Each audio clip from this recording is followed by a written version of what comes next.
Hai, welcome back again to our channel. Jadi kita langsung aja, cepet aja. Ini merupakan video first impression dari produk terbaru dari White Lab juga nih. White Lab lagi bener-bener agresif, lagi produktif sekali nih ya.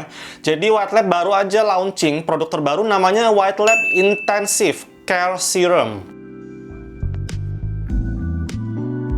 Sebenarnya dari kandungannya, dari ingredients-nya yang gue baca nih ya, gue pikir namanya bakalan ada kayak semacam anti-aging serum atau apapun lah yang berkaitan dengan anti-aging. Ternyata enggak, namanya adalah Intensive Care Serum.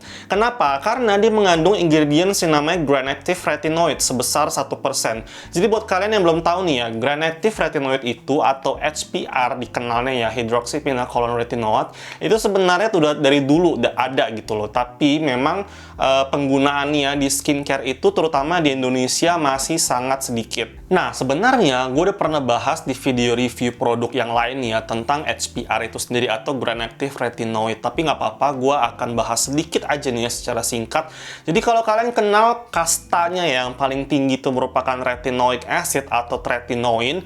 Nah, si Grainactive Retinoid ini atau retinoic acid ester atau HPR ini tuh dia diklaim bahwa cara kerjanya itu mirip dengan tretinoin, tapi less irritating. Jadi bahkan yang kulitnya sensitif pun diklaim bisa menggunakan Grainactive Retinoid ini. Dan di produk terbarunya White Lab ini nggak cuman ada 1% Grainactive Retinoid, tapi juga mengandung yang namanya peptide yang kita kenal itu bisa membantu untuk boost our collagen production, plus ada beta-glucan yang bertugas untuk bisa memperhalus tekstur kulit kita. Kemudian seperti biasa, walaupun ini Grainactive Retinoid ya yang dipakai dan memang terkenal dia less irritating gitu, sangat amat sensitive skin friendly, cuman dari White Lab yang sendiri pun tetap ada warning gitu ya, bahwa gunakanlah 2-3 kali dalam seminggu dulu nih waktu awal-awal pemakaian. Terus kalian cek, misalkan terjadi iritasi ya coba di hold dulu, di pause dulu, kemudian next week-nya coba pakai lagi, seperti itulah lebih kurang. Dan ini juga termasuk kayak retinol lainnya, termasuk retinoic acid, dan itu cuma bisa dipakainya di malam hari. Dan seperti produk-produk White Lab pada umumnya, termasuk ini juga masih mengandung parfum ataupun fragrance. Jadi buat kalian yang memang concern terhadap fragrance, ya kalian mesti mikir 2 kali kalau misalkan mau beli dan menggunakan produk-produk dari White Lab.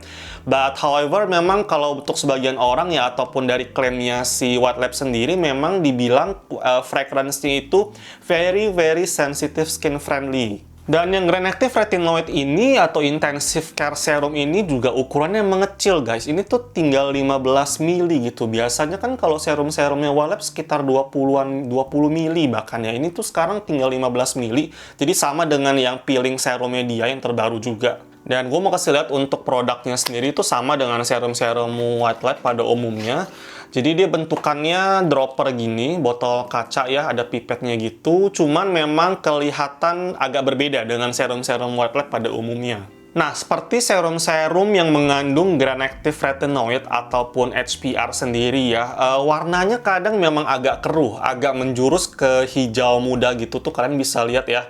Warnanya agak pekat dan menjurus ke hijau muda sehingga kadang-kadang kita agak terkecoh. Ini kira-kira udah oxidized atau memang bawaannya Grainactive Retinoid itu seperti ini warnanya. Kalau udah ngomongin dari sisi tekstur atau konsistensinya ya, ini bener-bener gampang menyerap, ringan banget, padahal awalnya tuh ya pekat banget sih, jadi bener-bener kayak menjurus ke creamy gitu serumnya, tapi bener-bener surprisingly dia gampang meresap di kulit gua, dan dia tidak meninggalkan residu sama sekali. Kemudian untuk kulit gua sendiri nih ya, emang kulit badak, jadi nggak ada tingling sensation sama sekali. Tidak seperti produk-produk HPR yang pernah gua pakai sebelumnya dari brand lokal juga. Untuk yang White Lab ini sih nggak ada tingling sama sekali gitu loh. Mungkin ya memang formulasinya seringan ini sih. Berhubung ini baru video first impression, jadi gua nggak bisa melihat ada progress gitu ya. Karena gua kayaknya baru pakai sekitar semingguan lebih gitu, belum nyampe 2 minggu. Jadi gua nggak berani mengkategorikan video ini sebagai video review. Buat kalian yang pengen layering produk terbarunya White Lab ini yang Grainactive Retinoid ini, yang Intensive Care Serum dengan produk-produk White Lab lainnya nih, misalkan dengan yang Brightening Face Serumnya, itu sampai sekarang gue tidak mendapatkan jawaban resmi dari White Lab-nya apakah bisa atau tidak gitu. Tapi secara teori nih ya, secara ingredients-nya itu seharusnya boleh. Tinggal kemampuan kulit kita masing-masing nih bisa nerima atau enggak layering sekuat itu. Dan ini rasanya produk dengan fragrance ataupun wangi yang the best dari semua produk White Lab yang pernah gue coba. Seriously, ini wanginya enak banget. Dia rada-rada kalem gitu, tapi cenderung ke manis sih, lebih ke vanilla gitu. Pokoknya enak banget. Iya, ngomongin layering, menurut gue sih kalian nggak perlu layering lagi dengan yang brightening face serum yang 10% niacinamide-nya itu. Karena ini sudah ada niacinamide-nya juga guys, jadi udah kayak satu produk all in one, ada Grand-Active retinoid-nya, plus udah ada niacinamide-nya juga, ada peptide bahkan, ini tuh udah bener-bener komplit sih. Nah, sampai video ini gua syuting nih ya, dan gua upload, gua belum mendapatkan informasi, konfirmasi dari White Lab bahwa berapa sih harganya, jadi gua belum tahu, nanti harganya gua akan tulis di description box seperti biasa. So, kayaknya gitu dulu untuk first impression produk terbarunya dari White Lab. Jadi ini bukan retinol ya, ini merupakan Grand-Active retinoid. Jadi di atasnya retinol, tapi tidak sekuat retinoin gitu ya. Jika kalian suka, jangan lupa untuk klik like, subscribe, dan sunscreen. So, thank you so much for watching. See you next time.